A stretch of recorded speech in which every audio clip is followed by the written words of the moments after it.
Bismillahirrahmanirrahim. Assalamualaikum warahmatullahi wabarakatuh. Waalaikumsalam warahmatullahi wabarakatuh. Bagaimana kabarnya hari ini semua? Sehat ya? Sehat? Juga saya sebelum kita pembelajaran, agar supaya apa yang kita lakukan hari ini bisa bernilai ibadah di mata Allah, supaya berkah pembelajaran kita hari ini, kita berdoa dulu ya. Silakan ketua kelasnya dipimpin doanya.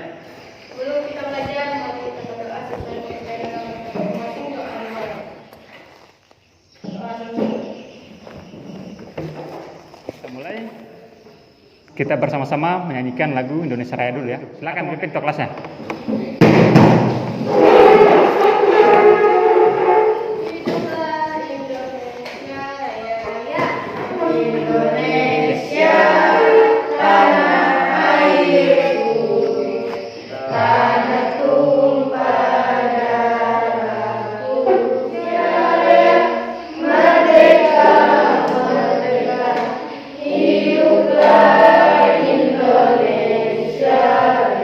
Yang tidak hadir siapa?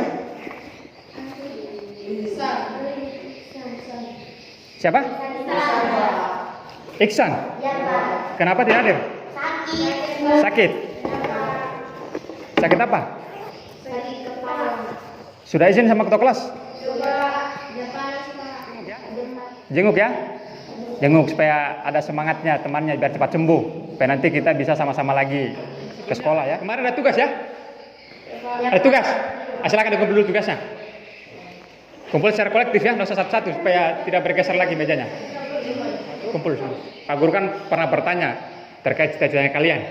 Ya, ada yang jadi guru, menjadi polisi, ya. Siapa yang jadi polisi? Jadi poluan. Nusril mau jadi apa? Hah? Mau jadi apa Nusril? Tidak punya cita-cita. Yang diam-diam berarti tidak punya cita-cita ya. Nah, jadi kita itu harus punya cita-cita. Cita-cita itu bisa memberikan kita motivasi untuk lebih baik lagi ke depan, ya. Nah, contoh misalkan kita mau ke pasar raya kan ada motivasi, toh? Contoh kita mau ke pasar, motivasinya apa? Ingin belanja, ya. Terus misalkan orang tuanya kalian pergi melaut, itu cita-citanya apa? Motivasinya apa? Untuk mendapatkan ikan. Nah, iya, untuk mendapatkan kepiting. Jadi semua yang kita lakukan itu kalau ada motivasinya, maka kita akan bekerja lebih giat. Ke sekolah motivasinya mau mendapatkan apa? Ilmu. Mendapatkan ilmu. Jadi kalau misalkan ke sekolah terus tidak bawa pulang ilmu, kita merasa rugi. Nah, jadi usahakan pulang dari sekolah harus ada yang dibawa pulang. Tentunya adalah ilmu. Oke. Materi kita minggu lalu masih ingat terkait dengan faktor pendorong diskriminasi. Yang terakhir stereotip gender.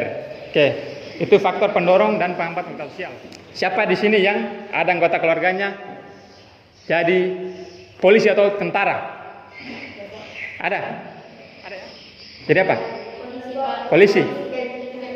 Di Kendari juga tugas. Yang dia menjadi anggota TNI atau Polri itu nama saluran mobilitas sosial. Kemudian kira-kira setelah dia jadi anggota polisi dan anggota tentara TNI, apa kira-kira dampaknya bagi dia? Nah, maka itu materi kita pada hari ini adalah mengenai saluran mobilitas sosial dan dampak mobilitas sosial. Nah, jadi materi kita hari ini bagian silakan dikeluarkan HP-nya.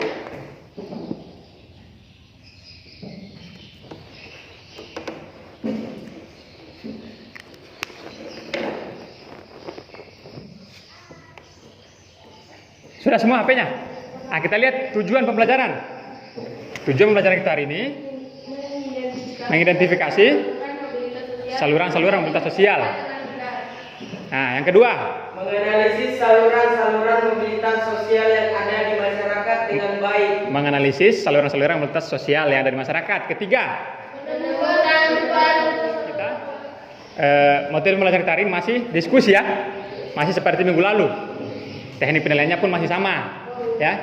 Teknik penilaiannya adalah penilaian keterampilan, sikap dan pengetahuan. Nah, jadi sebentar kita lihat lagi bagaimana keaktifannya dalam diskusi. Bagaimana dia menerima pendapat temannya, bagaimana dia mengemukakan pendapatnya, bagaimana dia mempresentasikan hasil diskusinya, kemudian bagaimana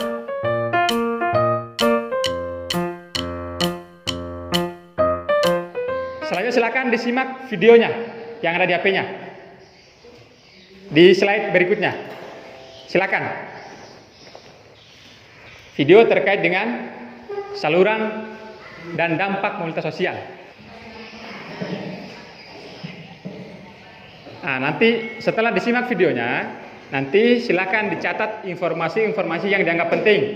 Contohnya saluran mobilitas sosial itu ada berapa?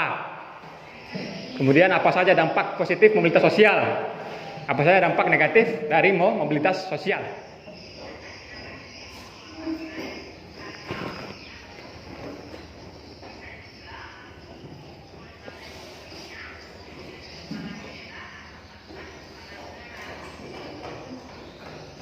Sekarang kita lihat saluran mobilitas sosial ada berapa dari video dan handout yang sudah kalian baca. Ada berapa? 7. Apa saja? Pendidikan. Kenapa pendidikan bisa menjadi saluran mobilitas sosial? Ini biasa pendidikan ini menjadi saluran yang banyak ditekuni oleh kebanyakan orang untuk melakukan mobilitas sosial. Ya, contoh. Dia organisasi politik. Orang kalau mau jadi anggota DPR harus punya partai politik, harus punya kendaraan politik, namanya partai politik. Nah, setelah dia terpilih menjadi anggota DPR, dia akan mengalami namanya mobilitas sosial. Ya, angkatan angkatan bersenjata itu dia yang contoh tadi dia masuk anggota Polri atau TNI, ya. Setelah dia masuk jadi anggota TNI Polri, tentu status sosial di masyarakat pun akan berubah ya. Sekarang kita lihat ke dampak mobilitas sosial. Ada dampaknya ya. Dampak positif dan dampak negatif. Kita lihat dampak positifnya apa? Yang pertama. Oke, sekarang kita akan bagi kelompok ya. Pembelajaran masih seperti yang lalu. Kita diskusi lagi ya. Pak Guru acak aja kalau begitu ya. Kelompok 1 laki-lakinya Ilham ya. Ilham, terus anggotanya Lisa dan Selfie. Silakan yang kelompok 2 sini. Sisanya kelompok 3 sini ya. Oke, silakan diatur dulu. Jadi kita ada 3 kasus ya. Kelompok 1. Kelompok 1 dia kisah anak petani yang lulus Akmil. Ya. Kemudian kelompok 2 dia tentang orang tua yang hanya lulusan SD, anaknya mampu lulus S2 di Inggris. Kelompok 3, dia kerja keras antarkan anak nelayan jadi pengusaha sukses. Nah, nanti didiskusikan dengan teman-temannya. Kemudian dijawab pertanyaan yang ada di belakang. Ya, berdasarkan informasi yang ditampilkan dalam kasus di atas, saluran apa yang digunakan dalam didiskusikan bersama kelompoknya. Setiap kelompok harus ada leadernya ya. Dengar dulu semua. Setiap kelompok harus ada pemimpinnya supaya dia bisa aktif semua. Ya, jadi semua kegiatan diskusinya ketua yang bertanggung jawab atau leader.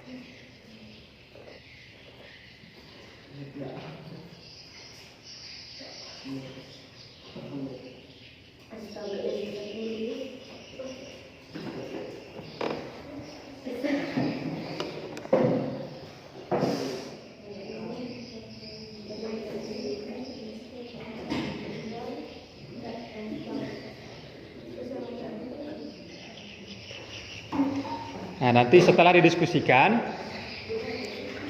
dicatat jawabannya di kertas kosong dulu ya, di kertas kosong.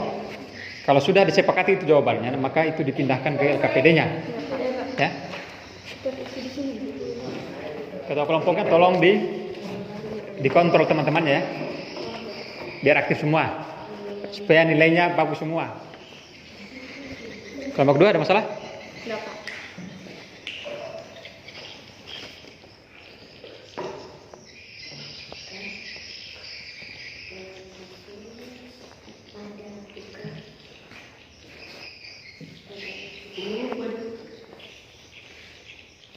Kelompok 3 bagaimana? Ada masalah?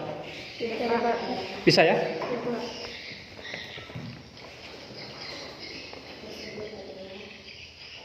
Kelompok 3 tadi Siapa ketuanya? Begini ya, supaya kita pembelajarannya lebih interaktif. Jadi saat kelompok 1 yang tampil, kelompok 2 bertanya.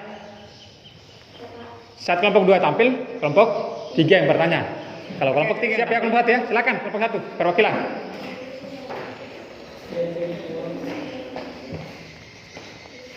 Perkenalkan, nama saya Ilham, saya dari kelompok 1. Saya akan membacakan hasil diskusi kami dari kelompok 1. Dengan jawaban, dengan soalnya Pak. Baca soalnya dulu, baca jawabannya. Nomor 1, berdasarkan informasi yang ditampilkan dalam kasus di atas, saluran apa yang digunakan dalam mobilitas sosial tersebut?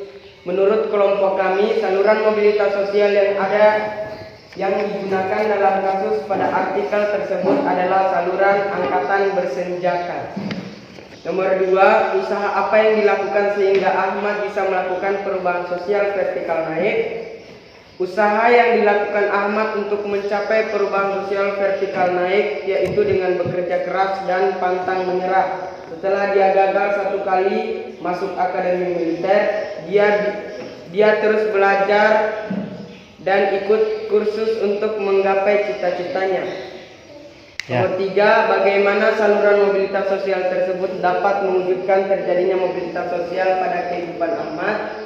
Ahmad hanya seorang anak petani biasa. Dengan tulisnya dia sebagai anggota TNI, maka Ahmad akan meningkatkan derajat keluarganya di mata masyarakat. Nomor 4, bagaimana dampak mobilitas sosial yang dapat kehidupan yang layak, gaji tinggi, dan dapat terasa hormat dari masyarakat. Oke, tepuk tangan untuk kelompok 1. Silakan kembali. Ada pertanyaan untuk kelompok 1? Ada Pak. Oke, silakan. Bagaimana cara kita agar saat kita mencapai mobilitas sosial naik tidak kembali jatuh ke vertikal turun? Perhatikan pertanyaannya kelompok 1. Bagaimana cara kita agar saat kita sudah mencapai mobilitas sosial vertikal naik, kita tidak kembali turun? Kita beri waktu 2 menit ya. 2 menit untuk kelompok 1 mencari atau mendiskusikan jawabannya. Silakan kelompok 1. Sudah Pak. Ya, silakan. Menurut kelompok kami, cara agar tidak jatuh kembali ke vertikal turun yaitu dengan cara terus bekerja keras, terus belajar yang giat, dan jangan cepat menyerah. Ya. Jadi menurut kelompok 1, agar kita tidak kembali jatuh ke mobilitas vertikal turun, caranya belajar yang giat, belajar dengan tekun ya, dan tidak mudah materi tentang seorang. Nah, namanya siapa? Namanya Ahmad. Ahmad ini hanya anak seorang petani biasa. Dia kemudian bekerja keras sampai beberapa kali tidak lulus ya. Dia berusaha bekerja keras, kemudian dia ikut kursus sampai dia lulus menjadi Taruna Akmil, Akademi Militer ya. Iya. Sampai dia jadi seorang perwira. Silakan. Yang lainnya perhatikan ya. Perkenalkan, saya Lisa dari kelompok 2. Nomor 1, berdasarkan informasi yang ditampilkan dalam kasus di atas, saluran apa yang bersiswa dan bekerja di Inggris, hal itu akan meningkatkan status sosial keluarganya. Nomor 4, bagaimana dampak mobilitas sosial yang diperoleh oleh Nisa? Dampak mobilitas yang terjadi pada Nisa setelah lulus dari siswa sampai bisa lulus S2 dan bekerja di Inggris adalah semua orang kagum dan bangga kepadanya. Ia bisa menaikkan status sosial keluarganya di mata masyarakat. Oke, tepuk tangan untuk kelompok 2. Silakan kelompok 3. Kalau ada pertanyaan untuk kelompok 2, silakan bertanya. Silakan. Apakah ada dampak negatif mobilitas sosial yang dialami oleh Nisa dari kasus tersebut?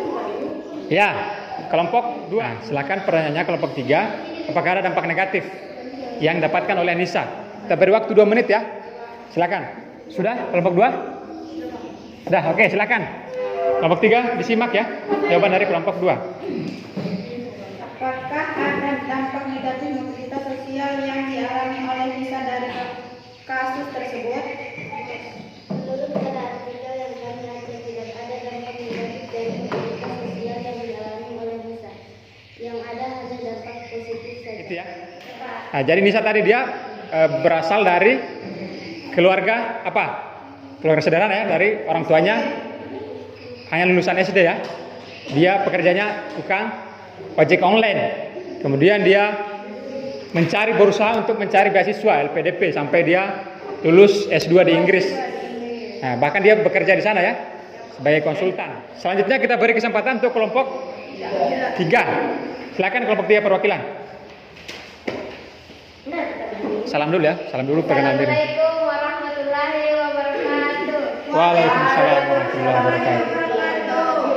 Perkenalkan, nama saya Uni dari kelompok 3. Berdasarkan informasi yang ditampilkan dalam kasus di atas, saluran apa yang digunakan dalam mobilitas sosial tersebut? Saluran mobilitas pada kasus tersebut adalah bagaimana dampak mobilitas sosial yang diperoleh oleh Edi? Dampak mobilitas sosial yang terjadi pada Edi adalah dia akan sangat dihormati oleh karyawannya dan juga oleh masyarakat sekitarnya karena kesuksesannya menjadi seorang pengusaha sukses. Ya, tepuk tangan untuk kelompok 3 dulu. Oke, silakan kalau ada yang bertanya. Kelompok 1 ya? Yang bertugas untuk memberi pertanyaan. Ada pertanyaan? Ada, Pak. Oke, silakan. Kenapa Pak Edi lebih memilih jadi pengusaha dibandingkan jadi PNS? Oh iya, dalam kasus Pak Edi kan dia sempat ingin mendaftar jadi seorang pegawai negeri sipil ya. Nah, tapi beberapa kali dia tidak lulus, kemudian dia lebih memilih untuk menjadi pengusaha. Ya, silakan kita beri waktu kelompok 3 untuk mendiskusikan jawabannya. Sudah? Soalnya kenapa Pak Edi lebih memilih pengusaha dibandingkan Iya. jadi PNS? Ya, silakan. Menurut kami mungkin itu pilihannya dia atau mungkin itu cita-citanya sejak kecil untuk menjadi seorang pengusaha. Menurut kelompok 3, mungkin itu pilihan hidupnya dia. Dia lebih memilih jadi pengusaha dibanding jadi seorang pegawai negeri sipil ya. Apapun pekerjaannya, mau pengusaha, mau pegawai negeri, mau TNI, Polri itu sama saja. Bahkan Nabi juga itu seorang pengusaha. Kata Nabi, 9 dari 10 pintu rezeki yang ada di dunia ini itu dari berdagang. Atau coba bandingkan, banyakan mana rezekinya dari pengusaha atau seorang pegawai negeri sipil? Banyakan mana? Pengusaha. Ya. Karena kata Nabi dia 9 dari 10 pintu rezeki itu semua melalui berdagang.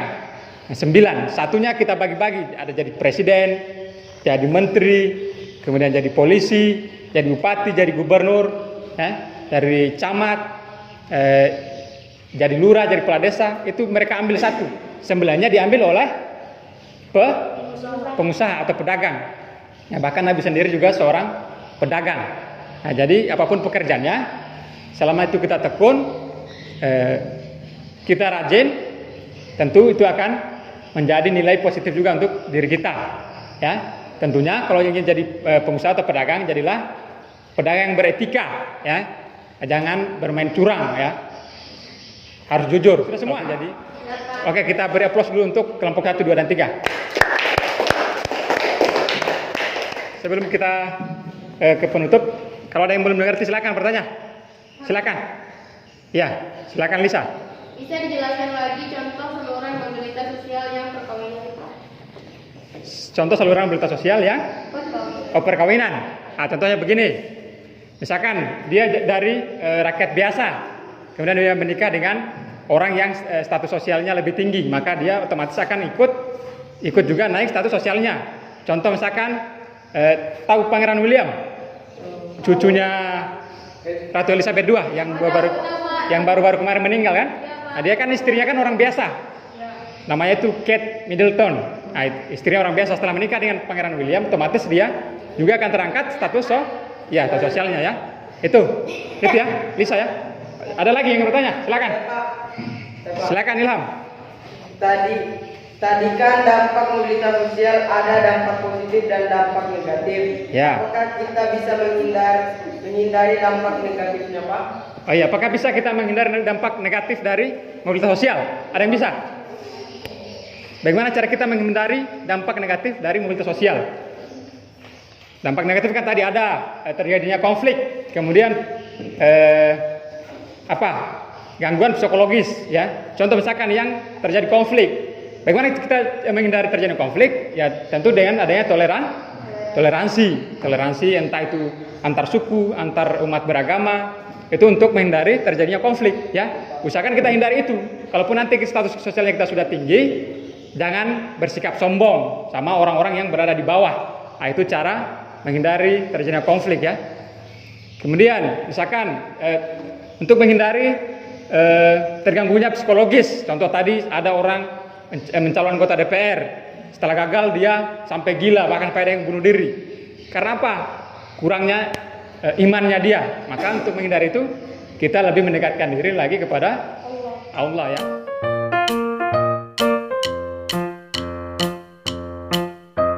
Ada yang bisa menyimpulkan apa yang kita pelajari hari ini?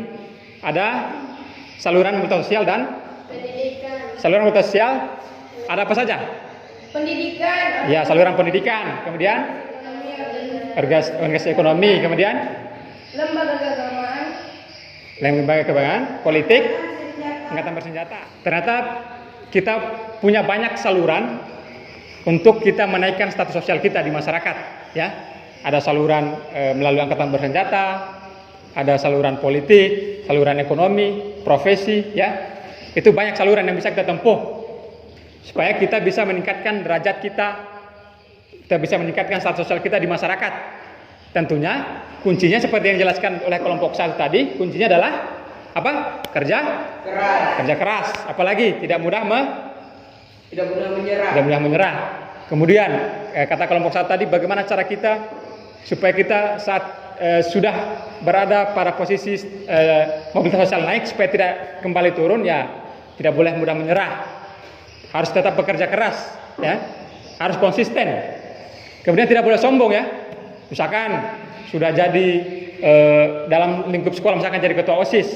Ketua OSIS harus bisa mengayomi anggota dan seluruh siswa pada sekolah, ya.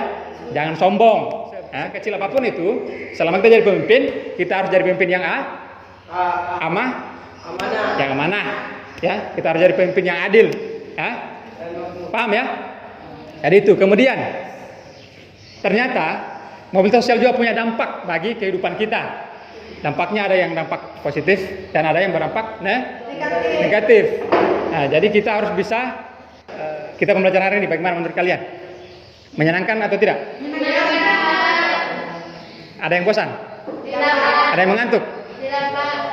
Kira-kira menurut kalian dari pembelajaran kita hari ini apa yang kita harus perbaiki supaya kita bisa lebih maju lagi nanti saat pembelajaran ke depannya? Saya tugas silakan dibagikan, ya. Dibagikan teman-temannya. Ini nanti kita kumpul minggu depan lagi, ya. Jadi untuk materi berikutnya kita akan membahas tentang pluralitas masyarakat Indonesia. Ada di subbab berikutnya, ya. Pluralitas. Sebelum kita tutup, silakan kursinya diperbaiki dulu. Diatur kembali perbaikannya. Sebelum kita akhiri, sebagai kata-kata penutup dari Pak Guru, jangan pernah berhenti untuk belajar, jangan pernah malas untuk belajar. Karena ilmu itu adalah harta yang bisa kita bawa kemana-mana. Ilmu itu dia tidak butuh tempat, harta yang tidak butuh tempat untuk kita bawa kemana-mana. Ya, jadi kita bisa hidup dimanapun dengan kita membawa ilmu. Ya, paham, ya? Nah, jadi hidup tanpa harta itu mungkin kita akan hidup terombang-ambing. Tapi kalau kita hidup tanpa ilmu, mungkin kita akan mati dalam kebodohan. Maka mungkin lebih baik kita hidup tanpa harta, yang penting kita punya ilmu. Kata penutup, karena tadi kita mulai dengan berdoa, kita akhiri dengan berdoa. Silakan ketua kelas. Belum kita pulang, mari kita berdoa dari wajah anggota masing-masing. Doa dimulai. Doa selesai. Oke, jadi saya akhiri. Wabillahi taufiq wal hidayah. Assalamualaikum warahmatullahi wabarakatuh.